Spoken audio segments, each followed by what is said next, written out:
porque aqui o grupo é limitado no Zoom, mas a gente tem que sempre ter essa clareza que estamos nas duas telas aí.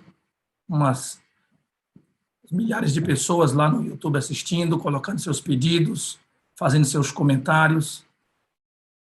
E nessa manhã vamos conversar um pouquinho sobre uma necessidade que nós temos, queridos, onde eu já percebi na minha vida e percebo na vida de muitos, na caminhada da fé, onde nós precisamos crescer na compreensão e crescer na atitude, crescer na maturidade em relação ao tema, mas crescer também na maneira como lidamos com esse tema. Eu não sei se eu poderia dizer a teologia do sofrimento ou a experiência do sofrimento, mas uma coisa eu posso dizer, a realidade do sofrimento. Alguém pode negar a existência de Deus, alguém pode negar a existência do mal no contexto, no aspecto de Satanás, do demônio, mas é impossível que alguém negue a existência do sofrimento, da dor, da decepção, da luta, da amargura, do luto, da fome, da guerra. Então, é um tema inegável. Não se pode negar a presença do mal no aspecto da dor, do sofrimento, das dificuldades da vida. E o que isso tem a ver com a vida cristã?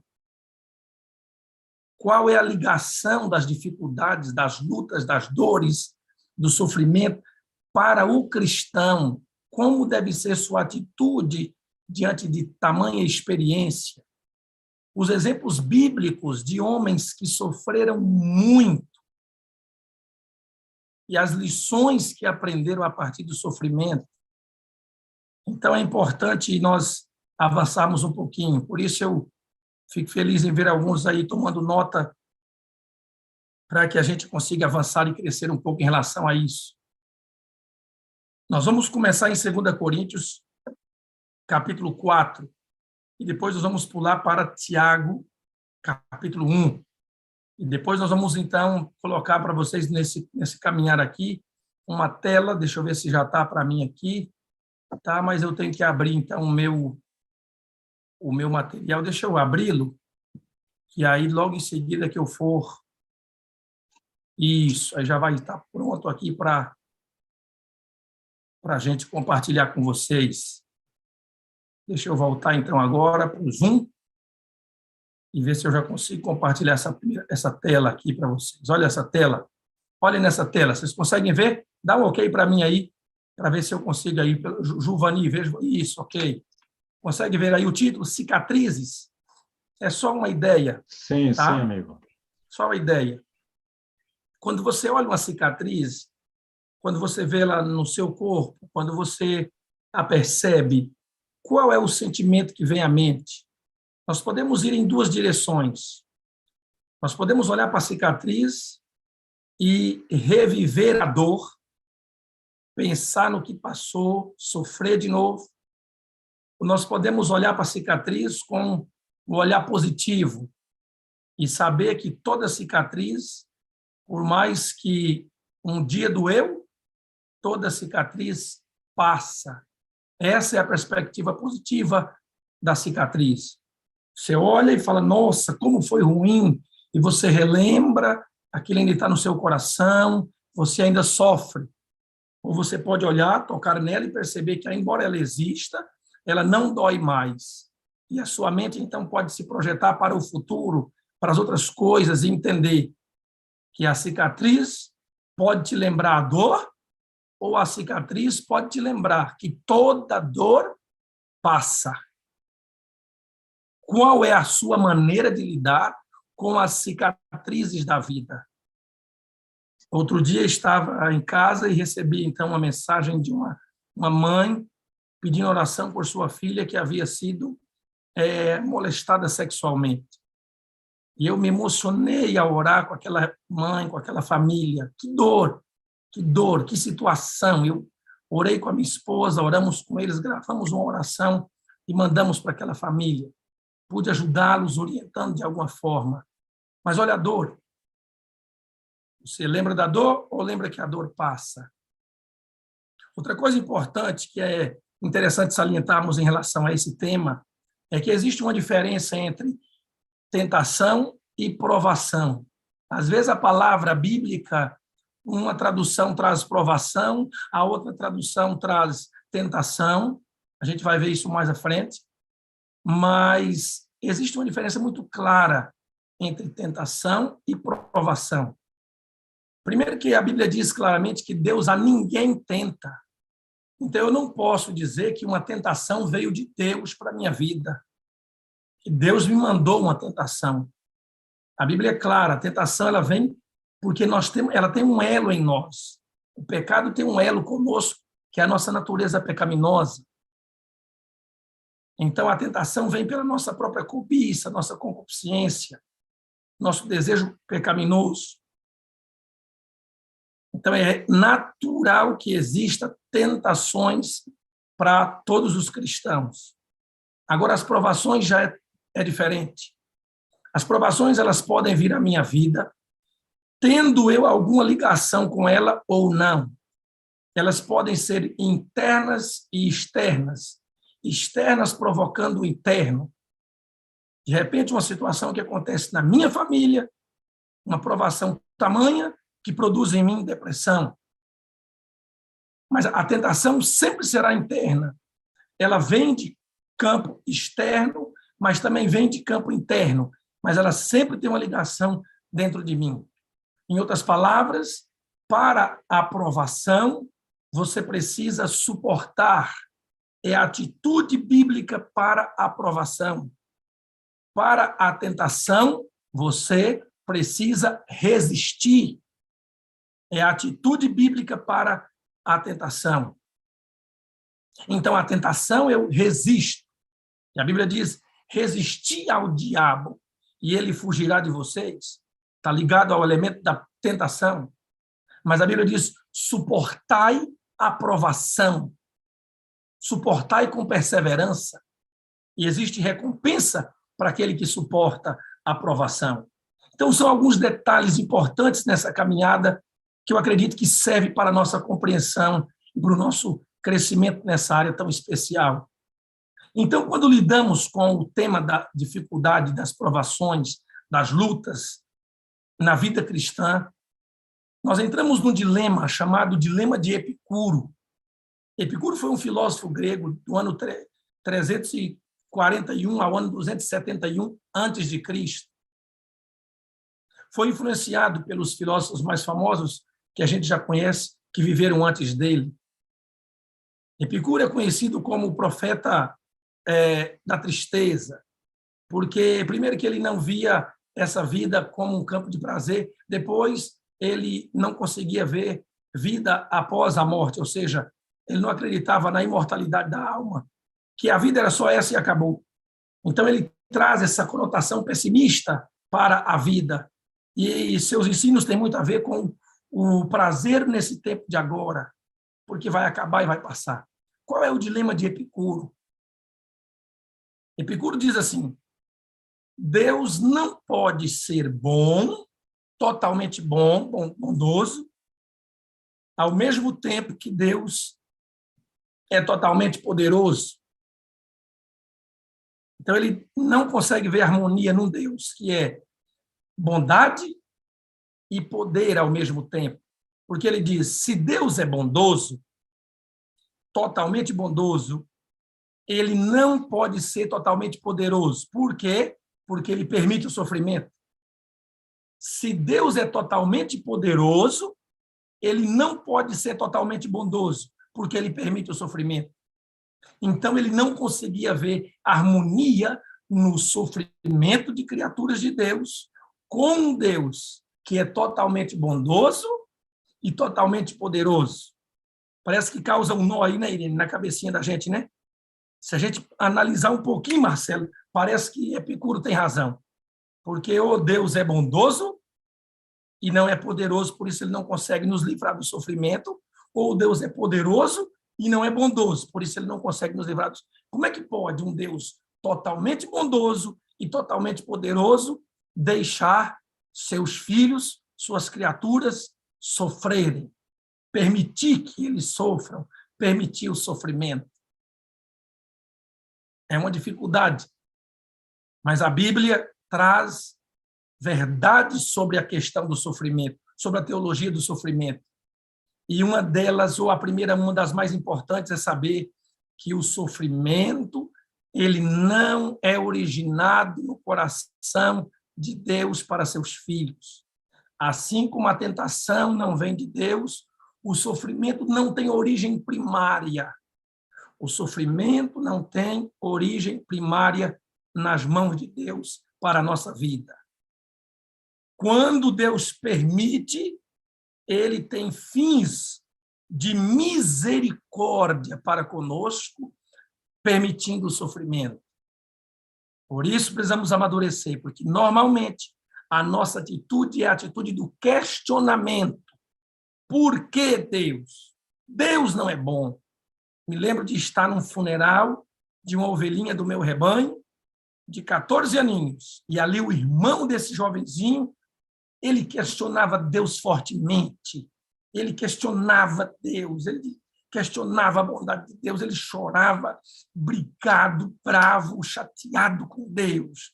Por que que Deus permitiu? Deus não é bom, Deus não é justo. E eu tentei aproximar-me dele ali, e ele ficava angustiado nesse funeral, vendo o seu irmãozinho ali no caixão. Veja, meus irmãos, o apóstolo Paulo, ele dá um vislumbre muito especial sobre esse tema a partir do verso 14, do verso 7 do capítulo 4 de 2 Coríntios. E ele traz aqui algumas palavras que nós temos e outras experiências que nós não temos como cristãos a despeito do sofrimento. Então, no verso 7, ele diz assim: temos, porém, esse tesouro em vasos de barro, para que a excelência do poder seja de Deus e não de nós. Então, Paulo agora começa a dizer como é que é a experiência do cristão. E ele diz assim: em tudo. Veja que a Bíblia tem aqui essa completude na experiência cristã. Verso 8. Em tudo somos atribulados. Olha que coisa interessante, hein? Em tudo, em cada campo da família, da vida cristã, da história humana, o cristão é o quê? É atribulado. Paulo aqui está escrevendo para a gente crente. Então, ele está falando da nossa experiência como cristãos. Olha aqui. Aqui, essa palavra atribulado é exatamente aquele que oprime o espírito. Esse é o significado dessa palavra no grego. Só que aí Paulo diz assim: porém, não angustiados. Então, a atribulação, ela é uma experiência cristã, mas a angústia não deveria ser uma experiência, porque ele diz: não angustiados. Tribulação, aquele que oprime meu espírito. Só que agora a palavra angustiado é comprimir no lugar apertado. E o cristão não deveria permanecer nessa experiência da angústia. Aí ele continua: somos perplexos. Olha, como se assustados, né? Perplexos, porém não desanimados. Esse desanimados aqui também é a palavra especial. Sem saber o que fazer, seria o significado dessa palavra em grego. Desanimados. Desanimados, perdidos. Como é que está a sua experiência? Estou pregando para alguém desanimado? Aí Paulo acrescenta: perseguidos. Aí ele diz: porém não o quê? Não desamparados. Abatidos. Porém não destruídos. São coisas que o cristão tem e que o cristão não precisa ter. Ele pode ter a tribulação, mas pode estar livre da angústia. Ele pode ter a perplexidade, mas ele pode estar livre do desânimo. Ele pode ter a perseguição, mas ele pode estar livre do desamparo. Por isso o cristão não vive uma coisa, não vive a completude de todas as coisas. Ele vive uma e não vive a outra. E pode não viver a outra. Uma não está sob seu controle, mas a outra está, porque é decisão. Aí o verso 16, o apóstolo Paulo acrescenta, então, agora, força ao ensinamento sobre o sofrimento. E ele diz assim, no verso 16, por isso não desanimamos. Pelo contrário, mesmo que o homem exterior se corrompa, contudo o homem interior se renova de dia em dia. E ele continua. Porque a nossa leve e momentânea tribulação, irmãos, o que é uma coisa leve? É algo de pouco peso. O que é algo momentâneo? É algo de pouco tempo. Então, coloca na mente. Nossa leve, pouco peso e momentânea tribulação. Paulo está dizendo que as nossas dificuldades, nossas tribulações, elas são leves e elas são temporais. Elas passam. A nossa leve e momentânea tribulação produz em nós um eterno peso de glória. Olha só, aquilo que é leve agora, aquilo que é momentâneo agora, produz um eterno, para sempre, peso de glória. Peso de glória. Acima de toda comparação, acima de tudo aquilo que eu posso viver, acima de toda comparação. Ellen White diz que quando chegarmos no céu, as glórias do céu serão tão lindas que nós vamos receber logo em breve. Será tão especial que a nossa expressão será assim, ó, foi fácil chegar aqui. Que coisa tremenda, não? Só quando a gente chegar lá. Agora parece que está difícil. Mas quando chegarmos lá, vamos dizer, foi fácil chegar aqui. Paulo está dizendo, a nossa leve e momentânea tribulação produz para nós um eterno peso de glória acima de toda a comparação. Aí ele diz, não atentando nós nas coisas que se veem, mas nas que não se veem. Porque as que se veem são temporais e as que não se veem são eternas. Eu quero que você, então, agora venha comigo para a Bíblia e vamos caminhar um pouquinho mais a partir daquilo que Tiago fala sobre o sofrimento. Vamos entender também um pouco mais a respeito disso, na maneira como Tiago coloca a perspectiva do cristão sobre o sofrimento humano. Tiago, quando coloca aqui a palavra provações, no verso 2, significa, essa palavra é peirasmoi, testes, dificuldades, aflições, problemas, induções ao pecado, enfermidade, calamidade, pobreza, perseguição e mais coisas. É um monte, é um combo, né, de significado. Desejar todas as nações, na página 471, diz assim, o sofrimento é infligido por Satanás. Anote isso. Coloque isso na sua vida. O sofrimento é infligido por Satanás, mas, e aí agora gostaria que você dissesse um amém no final dessa frase, mas Deus predomina sobre ele para fins de misericórdia. Amém? O sofrimento é infligido por Satanás. Era isso que Epicuro não sabia. O sofrimento é infligido por Satanás, mas Deus predomina sobre ele para fins de misericórdia. Desejar todas as nações, página 471. Isso é tremendo. Então, o nosso irmão Tiago diz assim, verso 2, meus irmãos, tende por motivo de toda alegria o passardes por várias provações. Ele não está falando para você ficar mais ou menos alegre por passar por algumas provações. Ele está dizendo assim, tende por motivo de toda a alegria o passardes por várias provações. A nossa atitude é querer fugir das provações, correr das provações, escapar das provações. Mas o apóstolo, a Bíblia, está dizendo que eu tenho que olhar para as provações com a perspectiva de toda alegria, motivo de toda alegria, o passar por várias provações. É estranho, não é? É estranho quando a Bíblia diz em Efésios capítulo 5, verso 20, dando sempre graças a Deus por tudo, porque essa é a vontade de Deus. É estranho quando a Bíblia pede para a gente agradecer por tudo. E ali está ligada a questão do Espírito Santo que é buscado em Efésios capítulo 5, 18. Só consegue agradecer a Deus por tudo, significa pelas coisas boas, pelas coisas más.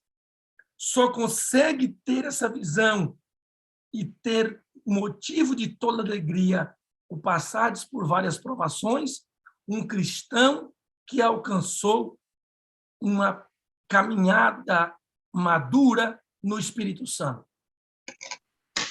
Porque é exatamente aquilo que a aprovação vai produzir no crente.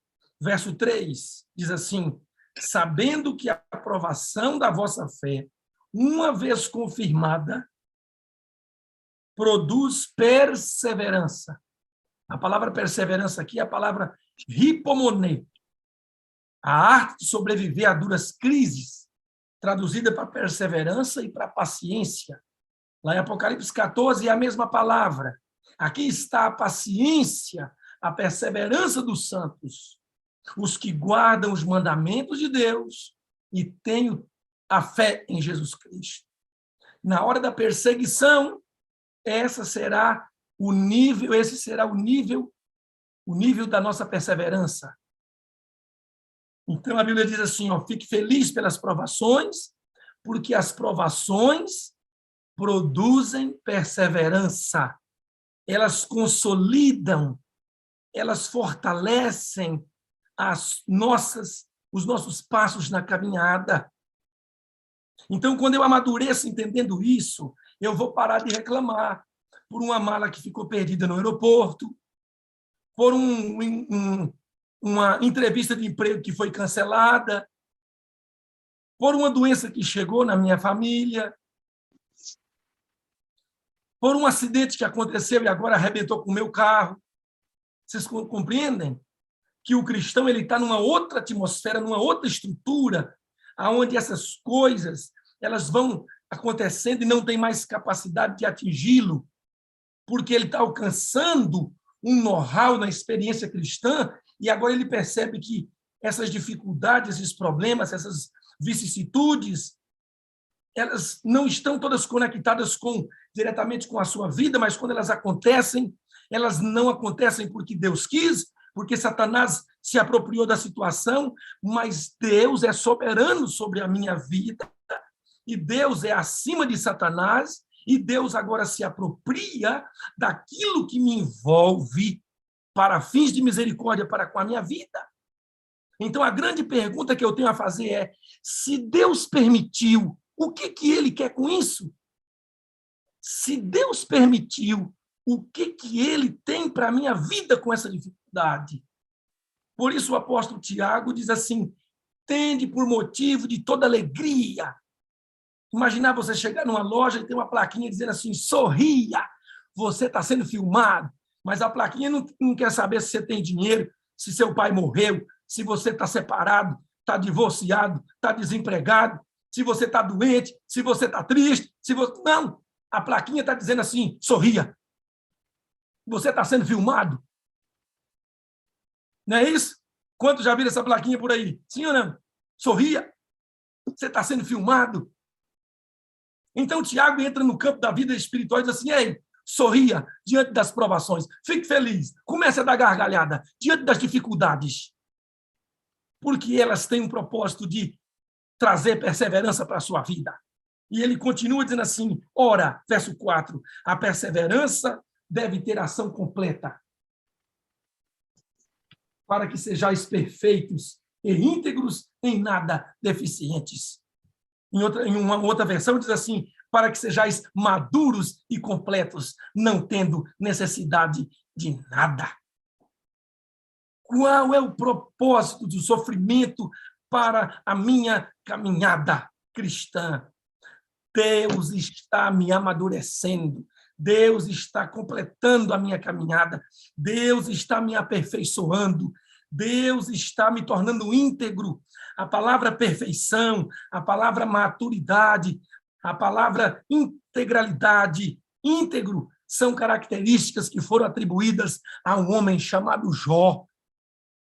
E Deus quer trabalhar nosso caráter para sermos assim. E em vez de reclamarmos, de chorarmos, de desistirmos da igreja, de abandonarmos a fé, de abandonarmos o ministério, de abandonarmos a família, de abandonarmos o casamento, de abandonarmos os filhos por causa das provações, nós vamos agarrar ao nosso Deus, vamos firmar nossa caminhada, vamos segurar nas mãos do Senhor, vamos dizer, Senhor, eu não estou vendo, mas eu estou crendo. Eu não sei qual é o propósito, mas eu aceito, porque todas as coisas cooperam para o bem dos que amam a Deus, para aqueles que foram chamados segundo o seu propósito. É isso que Papai do Céu quer colocar no seu coração quando alguma coisa sai do seu normal, quando alguma coisa foge do seu controle, quando alguma luta vem à sua história, quando alguma notícia chega e arrebenta com a paz do seu coração. Deus está aí. Deus está aí. Então, Deus não tem que mudar as obras ao nosso redor. Deus quer mudar é o nosso coração. Imagina a cena estranha de uma irmã chegar, viu, Fátima, Príncipe. Imagina, irmã Olinda, a irmã Verinha, a irmã chega na igreja quarta-feira, culto de oração. Irmãos, hoje eu vim louvar a Deus. Hoje eu vim agradecer a Deus porque eu tenho a ler motivo de toda alegria. Luciano, acabei de chegar, nem fui em casa, nem mostrei para minha família o resultado da biópsia. E olha, irmãos, o tumor é maligno. E eu vim aqui louvar o nome do Senhor Jesus. Aí os irmãos vão olhar e falar assim, o tumor deve ser no cérebro, porque já ficou, foi doida. Só doido. É ou não é, Luciano? Diga aí. Só doido para falar um negócio desse. Qual é o doido que vai vir na igreja e vai agradecer a Deus porque está com tumor maligno? A Bíblia está dizendo que você deveria ser esse doido. Porque a Bíblia está dizendo assim, fique feliz ao passar pelas provações, porque as provações farão de você uma pessoa perseverante, e a perseverança vai fazer de você uma pessoa madura. Irmãos, está na hora da gente crescer na fé. Não é mais tempo de uma igreja cheia de gente vazia. Não é mais tempo de gente adulta. Temos uma igreja cheia de gente adulta no corpo e menino na experiência com Deus. Crianças na experiência espiritual. Paulo diz assim, quando eu era menino, fazia as coisas de menino, mas eu cresci, então eu deixei para trás as coisas de menino. O que ele está dizendo? Eu alcancei maturidade. Deus me deu maturidade. E Paulo foi aquele que diz, ele me deu maturidade através do sofrimento. Por isso ele dizia, eu posso tudo agora naquele que me fortalece. Aprendi a estar com ele na pobreza, na riqueza, com fome e sendo farto, nu e tendo cobertura, tendo vestimenta. Eu posso tudo naquele que me fortalece. Irmãos, a minha oração é para que os membros da Sala 57 sejam pessoas que possam dizer, de acordo à plenitude do texto bíblico, tudo eu posso agora naquele que me fortalece. Cadê o amém de vocês aí? Amém? Amém. Irmãos, essa sala é uma estufa. Sabe o que é estufa? Sabe o que é estufa? Sabe, né? É um lugar que se projeta, que se cria para que a quem esteja ali esteja num processo de crescimento, de avanço, de melhoria, de amadurecimento. Às vezes Deus faz com a gente igual nossos pais do passado. Eu morava no sítio até os 8 anos de idade. Às vezes papai cortava lá um cacho de banana e a gente muito vermelho, muito doido para comer a banana logo, e a banana não amadurecia. Sabe o que fazia, Celita? A gente pegava uma penca de banana, cortava, viu, Luciano? Está rindo aí, né, Luciano? A gente pegava uma penca de banana e enfiava dentro do saco de feijão. Enfiava a penca de... Alguém aqui já fez isso? Não, ou só eu que... Ah, a Fátima está dizendo que já fez. Enfiava uma penca, então é banana, abacate, mamão, enfiava dentro do saco de feijão. E para quê? Para amadurecer mais rápido. Com 2 dias, aquela banana estava madurinha, enquanto o cacho ainda estava lá, ó, ficando de vez. As provações de Deus é o nosso saco de feijão. Ele nos mergulha de vez em quando no saco de feijão para a gente amadurecer mais rápido. Pegou a ideia?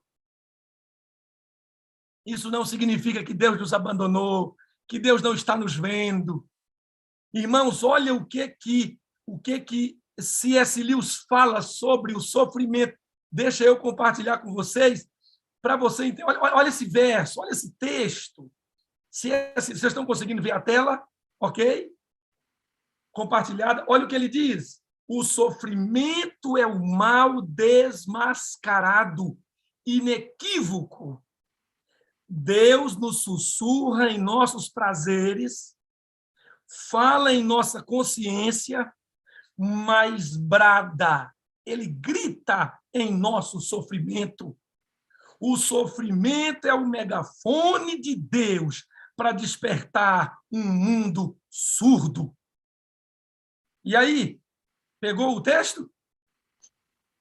Deus fala, só que quando ele quer nos acordar, ele às vezes precisa entrar com o sofrimento, permitir o sofrimento.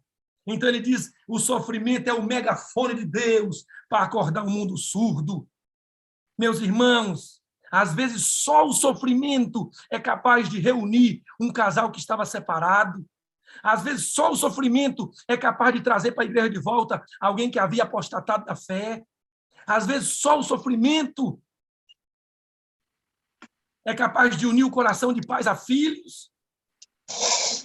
Por que tem que ser assim? Porque é um recurso. É um recurso.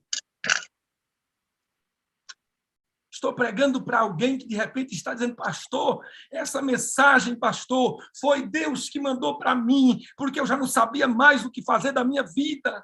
Eu não sabia mais o que fazer da minha história. Pastor, foi Deus que mandou essa mensagem. Que eu estou sofrendo, pastor. Está difícil, pastor. É vicissitude, é peripécia, é tribulação, é calamidade, é pobreza, é dificuldade, é aflição, é tristeza, é enfermidade. Calma, calma, meu filho. Deus é soberano sobre a sua vida.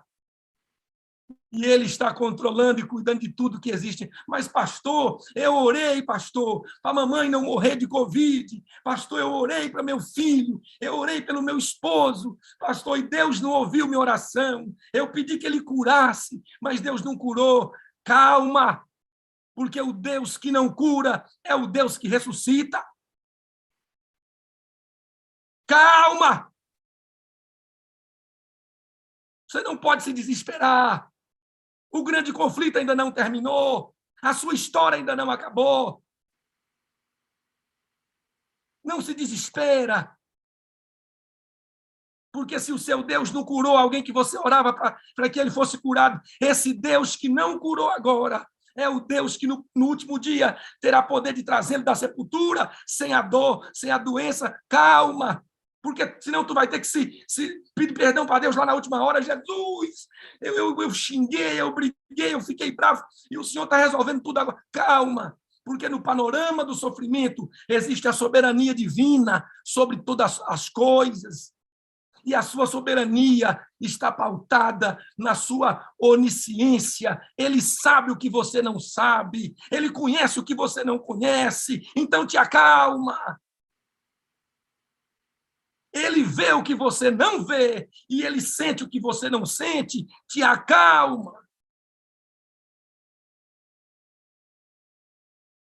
Ai, pastor, mas eu pedi um milagre. Meu amigo, presta atenção. Nunca Deus vai faltar com um milagre. Porque quando ele não traz o milagre da cura, ele traz o milagre da perseverança. Ele traz o milagre da força. Se você olhar para a sua história, você vai perceber que muitas vezes Deus não atendeu você, não deu um milagre como você pediu, mas Ele, Alê, Ele não deixou você cair. Ele segurou você nas mãos dele. Quando Deus não dá o milagre da cura, o milagre do emprego, o milagre do casamento, o milagre do marido que volta, quando Deus não dá o milagre, Deus dá o milagre da força. Ele está presente na sua história. Ele está com você. Ele não te desampara, não te abandona. Ele está aí, segura nas mãos dele, Celita. Ele sabe cuidar de você. Ele sabe cuidar de você. Então, eu vou colocar aqui um texto para a gente terminar a mensagem. Vou pedir para o pastor Moreira, me ajude aí com aquele fundo musical bonito da oração, que eu gostaria de compartilhar esse texto, porque ele é muito poderoso. Ele toca meu coração de um jeito que me estremece. Eu quero ler com você esse texto do livro Desejar Todas as Nações e compartilhar com você uma pequena parte da minha caminhada em um momento da minha vida, para você ver como Deus é. Como Deus é. Pastor Abdoral, Solange, Deus abençoe vocês. Se Deus maravilhoso, irmãos, ele não falha. Pode parecer que ele não está presente, mas a invisibilidade dele não significa ausência. Coloca isso no seu coração. Olha essa tela. Isso, pastor, me ajude aí. Olha esse texto. Olha essa imagem. Pode me ajudar com o áudio, pastor. Eu não estou ouvindo aqui, não, eu quero ouvir. Porque o texto que vai vir, além dessa foto, é muito poderoso. Porque a Bíblia diz que um dia, meus irmãos, um dia Deus enxugará dos olhos toda lágrima. E quando esse dia chegar, eu vou poder olhar, porque ninguém enxuga lágrima com um pedaço de madeira, não. A pessoa que enxuga lágrima, enxuga com as mãos.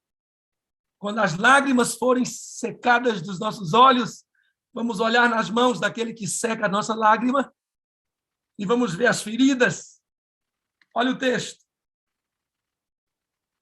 Em meio de todas as nossas provações, temos um infalível ajudador. Não nos deixa lutar sozinhos com a tentação, combater o mal e ser, afinal, esmagados ao peso dos fardos e das dores. Conquanto se acha agora oculto aos nossos olhos mortais, o ouvido da fé pode lhes ouvir a voz dizendo: não temas, eu estou com você. Eu sou o que vivo e fui morto, mas eis aqui, estou vivo para todo sempre. Olha o texto. E agora continua dizendo assim: suportei as vossas dores, experimentei as vossas lutas, enfrentei vossas tentações. Então ele diz: eu conheço as vossas lágrimas. Também eu as chorei. Aqueles pesares demasiado profundos para serem desafogados em algum ouvido humano. Eu os conheço. Não penseis que estáis perdidos e abandonados. Ainda que a vossa dor não encontre eco em nenhum coração na terra, olhai para mim e vivei. Deus está te convidando a lançar sobre ele seu fardo, porque ele é soberano, ele é onisciente. No instante final da caminhada, você vai dizer: ele é justo. Justos são os seus juízos. Então guarda seu coração. Fica firme, não desanima, não desista. Deus está gritando ao seu ouvido agora: eu estou aqui, apenas sinta a minha presença, vou cuidar de você, cuido de você, tudo que você passou, eu passei, eu conheço, eu chorei, eu posso cuidar de você. Me lembro quando estava com o pastor Moreira, fomos contemporâneos no IAN, estudando, e são grandes as lutas de alguém que não tem recursos de família para fazer teologia, e precisamos, então, comportar e pagar os estudos, e essa é a caminhada da maioria dos pastores, que acredito que alguns se identificam com a experiência. E eu me lembro que pagava a matrícula e agora estudava devendo, e depois alguns já viveram isso também. No final, Deus resolve tudo para a gente. Mas me recordo em um semestre que estava difícil. Cheguei uma sexta-feira em casa e no sábado era prática pastoral, então eu iria sair cedo no ônibus e passar o dia inteiro em Feira de Santana, pregando, estando com os irmãos, e ali os irmãos iam me dar alimento, mas em casa, aquele dia, irmãos, só tinha arroz e farinha para minha esposa e para o meu filhinho, o Felipe. Então, minha esposa falou: querido, nós só temos arroz e farinha para comer. E eu olhei para minha esposa e disse assim: vamos confiar no Senhor, Deus proverá, Ele cuida de nós. E ela disse: ok. Aí deu 9 da manhã, e ela falou: querido, falei: calma. Meu meio-dia, ela disse: querido, eu disse: calma.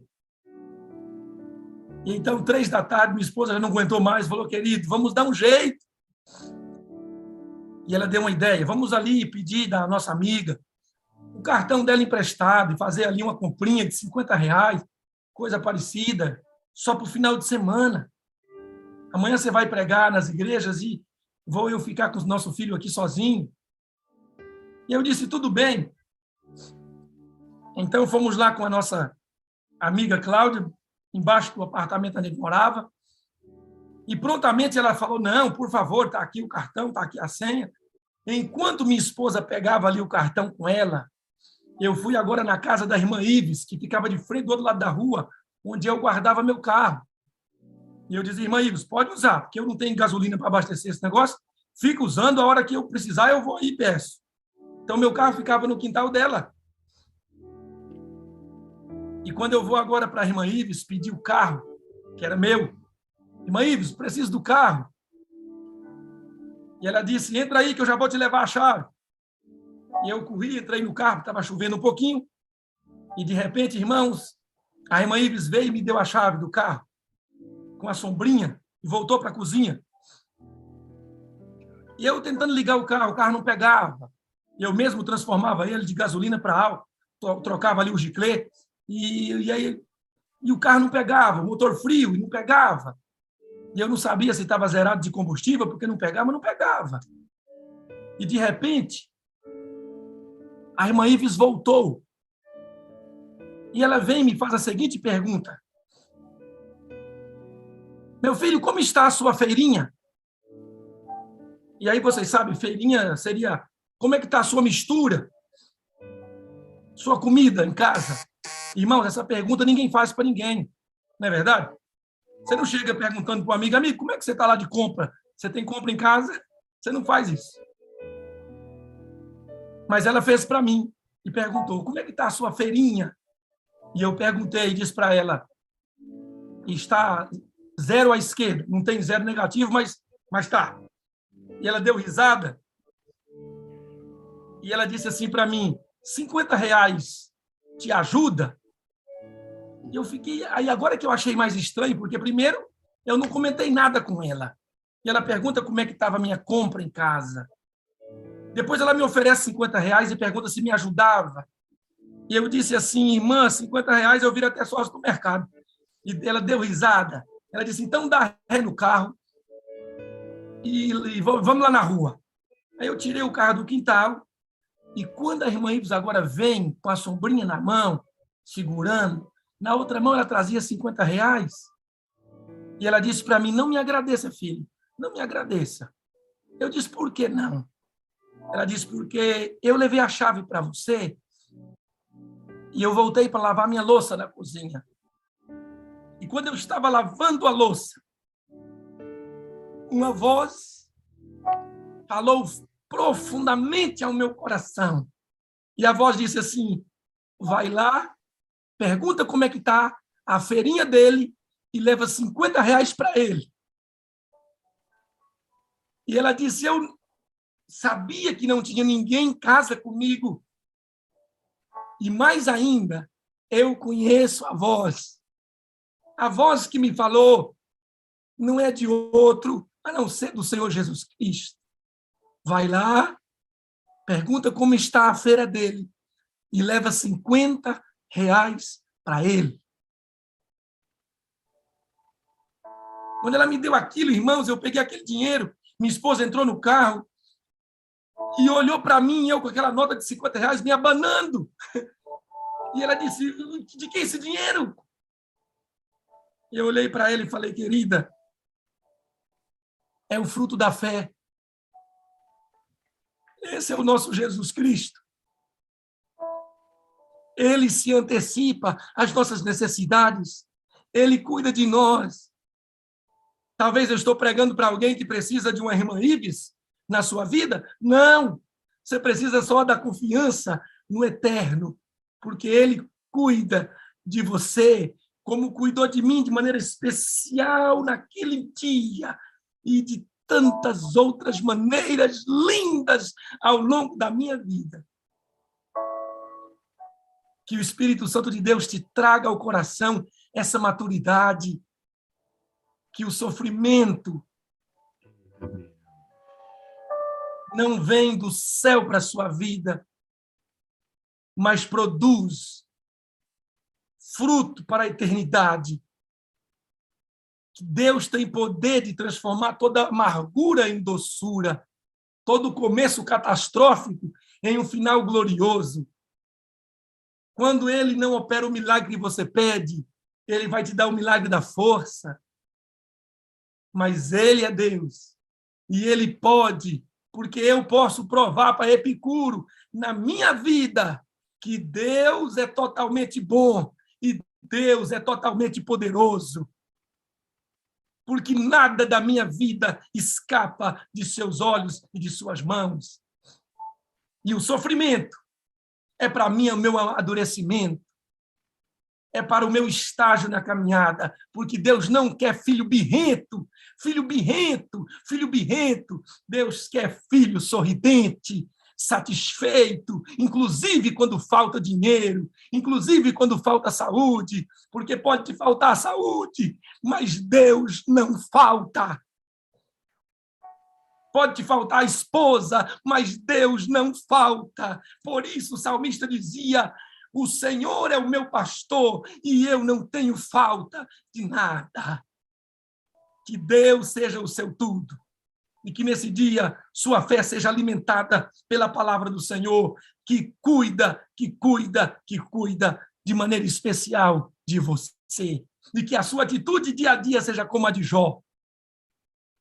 Levanta no meio da tempestade, no meio da dor, no meio da tristeza, no meio da dificuldade, no meio da provação e no meio da tentação, e adora, dizendo: bendito seja o nome do Senhor na minha dor, bendito seja o nome do Senhor na minha luta, bendito seja o nome do Senhor nas minhas provas. Então você vai receber o aplauso dos anjos, como Abraão no Monte Moriá, enquanto levantava o cutelo para sacrificar Isaque. Os mundos não caídos, os anjos no cume da montanha, aplaudia a cena do patriarca.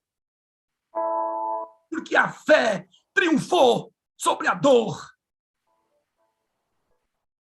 Que Deus hoje possa aplaudir você, que os anjos possam aplaudir sua história, e em cada luta e dificuldade, há palmas de mundos não caídos e de anjos esperando para aplaudir a sua atitude de fé e dizer parabéns, você entendeu, parabéns. E quando chegar no final, Papai do céu é quem vai aplaudir e vai dizer parabéns, servo bom e fiel. Que Deus abençoe você. Quantos querem uma oração? Agora eu não vou orar para a cura, não, viu? Pastor, o senhor vai orar pelo meu problema? Não vou orar, não. Eu não vou orar pelo seu emprego, pela sua cura, não vou orar por nada disso aí, não. Eu vou orar para você ter um coração cheio de Deus. Cadê as mãozinhas? Eita, Jesus, que eu estou vendo mão virado o negócio aqui. Eu quero orar por alguém que quer um coração maduro. Eu quero orar para quem quer um coração forte. Eu quero orar para quem quer um coração perseverante. Eu quero orar para quem quer um coração que agrade a Deus. No meio do vulcão, no meio da tempestade, no meio do terremoto. Alguém que diga, Senhor, eu não entendo. Senhor, eu não sei o que está acontecendo. Senhor, eu não vejo. Senhor, eu não sei o que vai ser. Mas, Senhor, eu sei que o Senhor me ama e eu não abro mão do Senhor. Estou contigo e não abro mão de ti. É para você que Deus quer abençoar. É você que Deus quer abençoar. E Deus já está te abençoando naquilo que você está vivendo agora. Pai querido, é no nome do Senhor Jesus Cristo que mãos estão levantadas. E nós queremos, Senhor, uma bênção agora. Nós não vamos nos atrever a pedir a bênção da cura, porque o Senhor pode curar se o Senhor quiser. Mas se o Senhor não curar, nós queremos a bênção do Senhor na nossa vida. Nós queremos a bênção do Espírito Santo, por isso ele é chamado de Consolador. Então, em nome de Jesus, batiza-nos com o Consolador e nos consola. Nós não estamos orando agora para o Senhor tirar nossos problemas, tirar nossas dores, tirar nossas lutas, tirar nossas provações, tirar nossas tentações. Nós queremos que o Senhor tire, ó Deus, o nosso coração infantil e nos dê um coração maduro, um coração crente, um coração forte, um coração perseverante, um coração íntegro, um coração fervoroso. Porque a tua palavra diz, bem-aventurado o homem que suporta a provação da fé, porque depois de provado, ele receberá a coroa de glória que o Senhor fez para aqueles que o amam. Então, ó Deus, nessa manhã, torna-nos bem-aventurados e nos dê poder para suportar, segurando as tuas mãos, firmes, no maravilhoso nome de Jesus. Essa é a nossa oração. Fortalece, aumenta e nos faz triunfar na fé. Assim oramos, seguros que o Senhor nos ouve e nos atende, no nome precioso do Senhor Jesus Cristo, que está no final da caminhada, esperando-nos de braços abertos. Os seus braços é a linha de chegada. Os braços de Jesus abertos é a nossa linha de chegada. Quando chegarmos, cairemos cansados em seus braços confortadores. E ele vai dizer, terminou, chegou, e nós vamos dizer, bendito seja o nome do Senhor. Nos faça ver pela fé os braços estendidos do Senhor no final da caminhada. E nos faz correr, porque aqueles que esperam no Senhor, eles correm, eles caminham, mas eles voam em nome de Jesus. Amém e amém. Que Deus te abençoe nesse dia. Amém, amém, amém. E depois de tudo isso, ainda virá a angústia de Jacó, pastor. Esses sofrimentos do tempo presente, pelo qual temos que passar, deve ir servindo de um ensaio, de um preparo, porque ainda virá a angústia de Jacó para completar tudo aquilo que os sofrimentos pelos quais passamos aqui não foi suficiente para fazer.